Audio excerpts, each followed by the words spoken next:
Hey guys, welcome back to Recap. Today we're covering the 2002 drama romance Unfaithful. The movie is about a woman who jeopardizes her marriage for a flick of romance with a stranger she stumbles into on a random day out in New York City. The affair takes a full toll, and what was supposed to be a short-lived whirlwind of romance shakes up multiple lives. Before we start, be sure to drop a like, leave a comment, and subscribe to Recap if you dig the breakdown. And as a quick reminder, this video contains spoilers, so you have been warned. The movie starts at the Sumner house in the suburbs where the morning has just started. Connie is getting her son Charlie ready for school while her husband Edward is going on about how they should have bought some house when it was at a lower price. Once Edward and Charlie leave the house, Connie gets ready and leaves for the city. While in the city, Connie buys stuff for Charlie's birthday party. As she makes her way through the streets on a very windy day, Connie bumps into Paul, and her things scatter everywhere. Paul helps Connie collect her items. While handing Connie's stuff back to her, Paul sees scratches on Connie's legs. Paul offers his place to Connie so she can clean them of her scratches. Connie agrees, and then the two of them head upstairs to Paul's apartment. Once Connie is done tending to her scratches, she thanks Paul. Connie is about to leave when Paul offers Connie to take one of his books from his collection as a souvenir for the day. Connie agrees and then takes one book along with Paul's number before she heads out. As Connie's leaving, Paul tells Connie to visit him anytime she needs more books or medical attention. That night, Connie mentions her falling down and meeting a nice guy. Edward suggests sending a bottle of cheap wine as a way to thank him. Connie laughs it off, but still considers it. Much later in the night, Edward is testing out his new camera when Connie comes up to her and offers herself. Edward gives in to her and the two of them canoodle. The next day, after sending Charlie off to school, Connie heads to the city. With his number in one hand, Connie decides to give Paul a call. Paul picks up, and Connie tells him that she wanted to send him thanks.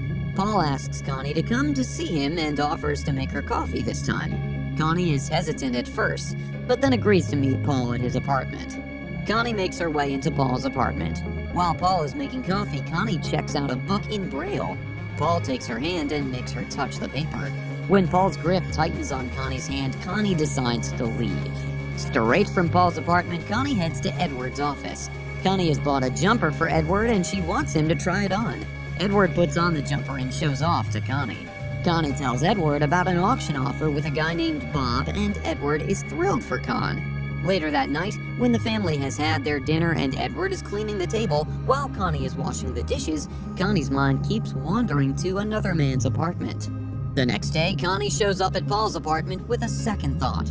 This time, Connie has brought muffins with her. Paul takes Connie's coat and then her hand as she sways her to the slow music playing. Before things go too far, Connie tells Paul that she thinks it's a mistake, and so she decides to leave. But Connie comes back because she has forgotten her coat. This time, Paul embraces her and takes her to his bedroom, and Connie does not resist him. Meanwhile, Edward meets with Bob and asks him about the auction, but he has no clue what Edward is talking about. Later that night, Edward is acting weird with Connie. Edward asks Connie if she loves him, and Connie instantly replies with a yes. The answer calms Edward down a bit and tells Connie that he'll join her in bed in a minute. Over the next few days, Connie leads a dual life. Connie's the good mother to Charlie and lovely wife to Edward when they're out with neighbors at the Sunday brunch. Meanwhile, Connie continues to be Paul's lover during the rest of the week. One day, while Paul and Connie are in a cafe, Paul makes a bet on who's going to pay among the two guys sitting in the table next to them and declares kissing Connie in public for his prize. Paul wins the bet and then he continues to kiss her. One of the two guys happens to be Edward's colleague, Bill, and he has seen Connie causing up to Paul. Later that night, Connie is enjoying a nice bath with Paul's choice of music playing in the back. Edward comes to join her. Connie makes room for Edward in the tub. When Edward tries to get intimate with her, Connie pulls herself back and tells Edward that the water has gone cold. Connie leaves Edward in the bathtub as she heads to their bedroom. The next day, Edward suggests getting lunch together. Connie tries putting it off, saying she has her auction stuff to pick up. Edward then eyes a new satin dress and heels waiting on the side chair. Edward then tells Connie that he'll wait for her to get ready so they can go in for lunch together. Just when Edward thinks Connie will agree, Connie tells Edward that she's got a facial at 12:30 and so they cannot go. Later that day, Edward calls upon the salon to confirm the appointment, But as he suspects, there is no appointment under the name Connie. After Edward has to work, Connie heads to the city to meet with Paul. On her way, Connie comes across an old friend named Tracy who is with their mutual friend Sally. Tracy asks Connie to join them for coffee. Connie turns it down, but then has to give in after much insistence from Tracy. At the cafe, Connie calls Paul to tell him that she'll be late as she's meeting with old friends at the cafe. A few minutes later, Paul shows up at the cafe and signals Connie to come meet him in the back. Connie excuses herself from her friends and meets with Paul. The two of them canoodle in the bathroom. When Connie comes back from the bathroom, Tracy and Sally mention about the heartthrob they've seen, and then they show Paul to Connie. Sally confesses that she would risk it with a guy like him, but Tracy tells her that all affairs end disastrously. Connie and Sally come to realize that Tracy is talking about herself. Tracy tells that the affair is the one thing that if she could undo, she would. Meanwhile, due to some issues, Edward has to let Bill go. Bill pleads to have him back, saying he has a family, but Edward does not pay much heed to it. Bill furiously leaves the office before telling Edward to take a look at his own family. Edward is taken back and his suspicions rise again. Later that day, Edward meets up with a guy named Frank.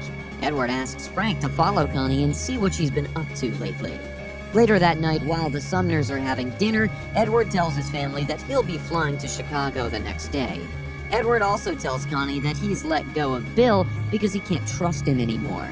Connie is taken back by the mention of the word trust, but she regains her composure. The next day, Edward quietly leaves for his meeting in Chicago. Connie then gets up to dress for the day out with Paul. Unknown to Paul and Connie, Frank is photographing them as they wander through the city like two lovebirds. Connie gets so intoxicated on her affair that she forgets to pick Charlie up from school. It is then that the guilt starts to eat her up. Okay guys, quick pause to remind you to comment, like the video, and subscribe to the channel if you like what you see. On with the recap.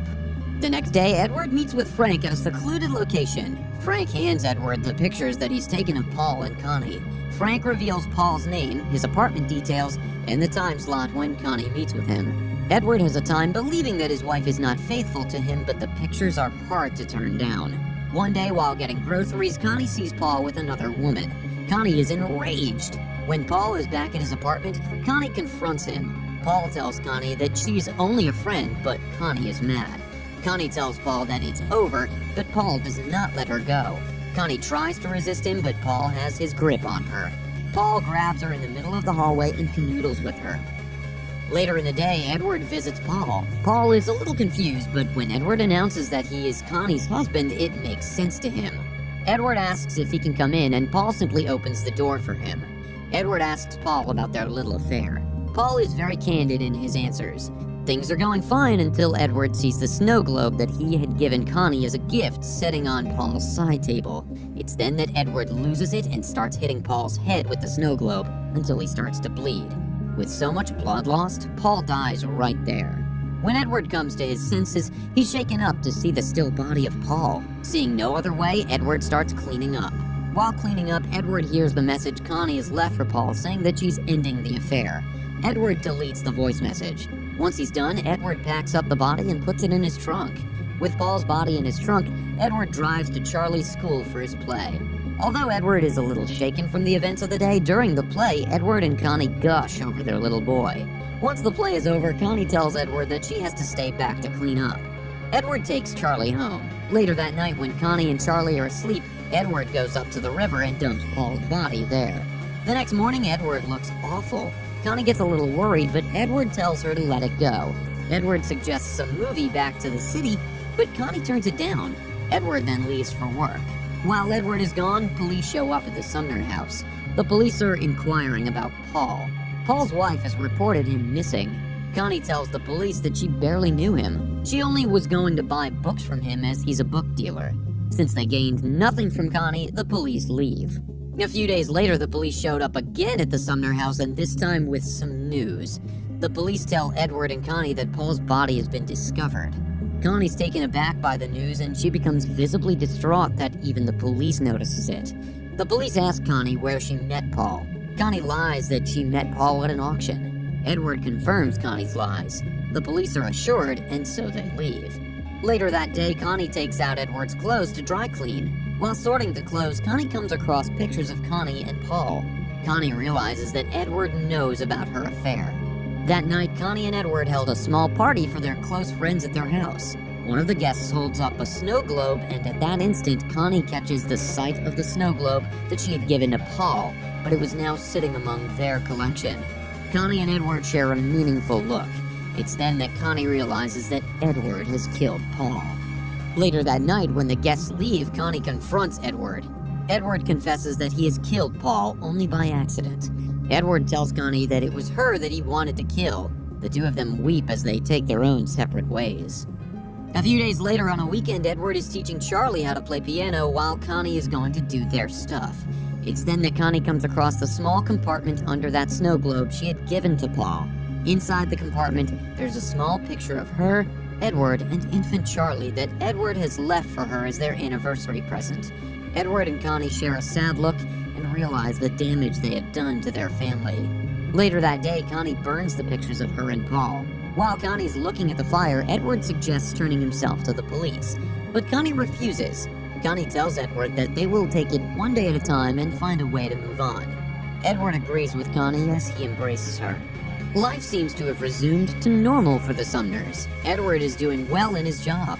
Connie's auction is taking off really well. One night, on their way back from an auction, Edward stops at the red light. Connie suggests that they coil disappear, move countries, and take on new identities. Edward consoles Connie as she starts to cry. Turns out that Edward has stopped the car at the police station. Share your thoughts in the comments below. Don't forget to like and subscribe too. Until next time.